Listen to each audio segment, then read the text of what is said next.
Investigativo, terror psicológico, thriller político. Durante años, si decías que el gobierno de Estados Unidos estaba secuestrando ciudadanos, drogándolos con ácido y torturándolos para controlar sus mentes, te llamaban loco. Te decían que veías demasiadas películas, que eso era teoría de conspiración. Pero en 1975, el mundo descubrió con horror que los locos tenían razón. Existió un programa secreto, financiado con tus impuestos, que operó en las sombras durante 20 años. Su nombre clave, MK Ultra. Su objetivo, romper la psique humana, borrar la memoria y reprogramar a las personas como si fueran computadoras biológicas. En este documental, vamos a abrir los archivos prohibidos de la CIA. Descubrirás cómo drogaron a pueblos enteros, cómo crearon accidentalmente al terrorista más famoso de la historia y el arma secreta que puede matarte de un infarto sin dejar rastro. Bienvenidos a Traicofobia. Hoy, la realidad supera a la ficción. Todo villano necesita un arquitecto. El de MK Ultra se llamaba Sidney Gottlieb. Oficialmente era el jefe químico de la CIA. Extraoficialmente era el envenenador en jefe. Gottlieb era un personaje extraño. Vivía en una cabaña sin agua corriente, bebía leche de cabra y practicaba danzas folclóricas. Pero en su trabajo era un monstruo. Estaba obsesionado con una idea. Si los soviéticos podían lavar el cerebro a sus prisioneros, Estados Unidos tenía que hacerlo mejor. Convenció a la CIA de darle un cheque en blanco para encontrar el suero de la verdad definitivo y la droga perfecta para el control mental. Su arma elegida no fue una pistola, fue una molécula nueva y misteriosa que acababa de llegar de Suiza, el LSD. Para probar el LSD, la CIA no usó voluntarios, usó víctimas. Gottlieb creó la operación Midnight Climax. La CIA alquiló apartamentos de lujo en San Francisco y Nueva York y los convirtió en burdeles. Contrataron a trabajadoras sexuales para que atrajeran a hombres de la calle, marineros, estudiantes, criminales de baja monta. Una vez en la habitación, las mujeres les daban tragos mezclados con dosis masivas de LSD.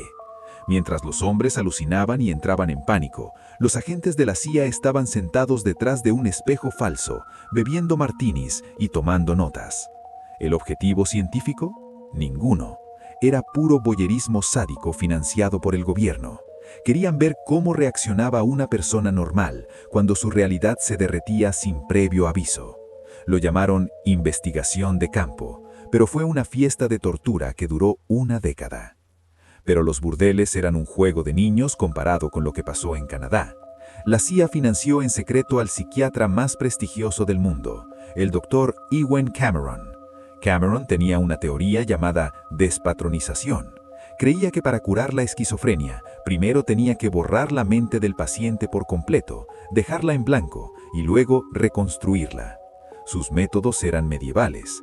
Sometía a pacientes que venían por ansiedad leve a terapias de sueño, donde los mantenía en coma inducido por drogas durante meses.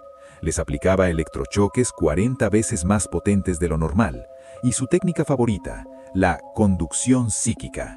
Ponía cascos de fútbol americano con altavoces a los pacientes drogados y les reproducía una frase repetitiva: eres malo, nadie te quiere, 500,000 de veces las 24 horas del día. Los pacientes despertaban sin saber quiénes eran, sin saber hablar, orinándose encima. Cameron no curó a nadie, destruyó cientos de vidas con dinero de la CIA. No todos en la CIA estaban cómodos con esto. Frank Olson era un científico del ejército que trabajaba con anthrax y armas biológicas. En 1953, asistió a un retiro de trabajo en una cabaña. Sidney Gottlieb, sin avisar, puso LSD en la bebida de todos los presentes. Olson tuvo un mal viaje del que nunca regresó. Entró en una crisis existencial y moral. Empezó a decir que quería salirse, que lo que hacían estaba mal. Se convirtió en un riesgo de seguridad. Días después, Frank Olson cayó desde la ventana del piso 13 de un hotel en Nueva York. La CIA dijo que fue suicidio. Su familia tardó 40 años en descubrir la verdad. Tenía un golpe en la cabeza antes de caer. fue la primera víctima mortal conocida del MKUltra dentro de sus propias filas.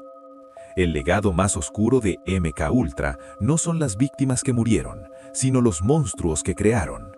En 1959, un joven genio de las matemáticas, de 16 años, entró a Harvard. Se llamaba Ted Kaczynski. Ted se inscribió en un estudio psicológico liderado por el Dr. Henry Murray, que tenía conexiones con la CIA. Durante 3 años, Ted fue sometido a ataques psicológicos brutales cada semana.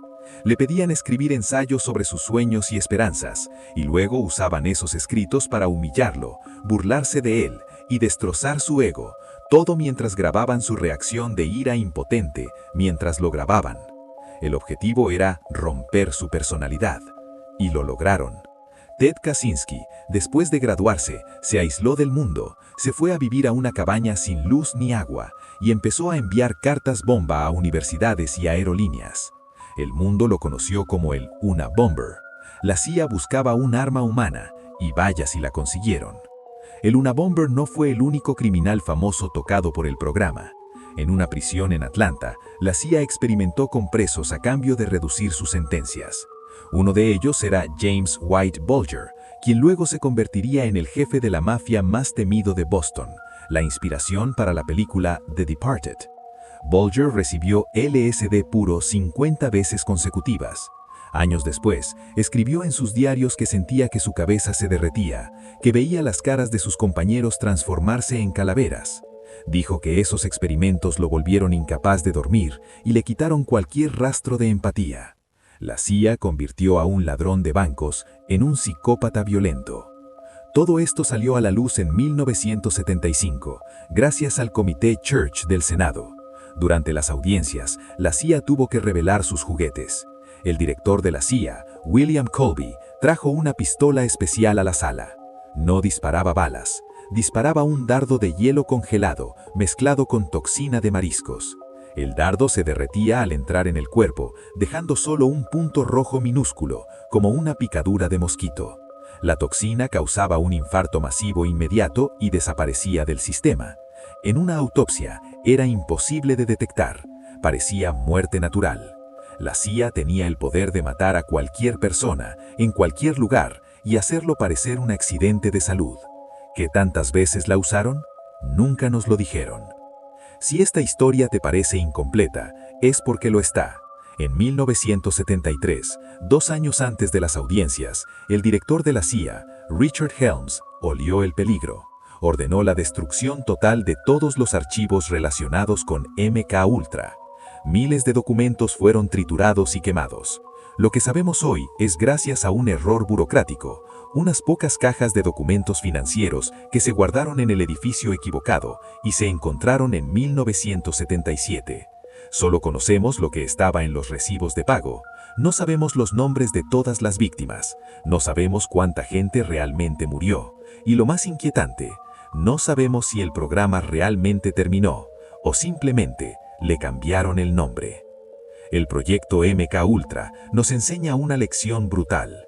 Cuando el gobierno opera en secreto y sin límites éticos, los ciudadanos se convierten en ratas de laboratorio. Nos dijeron que era por la Guerra Fría, que era para protegernos, pero al final, el enemigo no estaba en Moscú, estaba en Langley, Virginia. ¿Crees que experimentos como este siguen ocurriendo hoy en día con tecnología más avanzada? Déjame tu teoría en los comentarios. Esto es Traicofobia. Y recuerda, si te sientes paranoico, tal vez es porque te están observando. Hasta la próxima.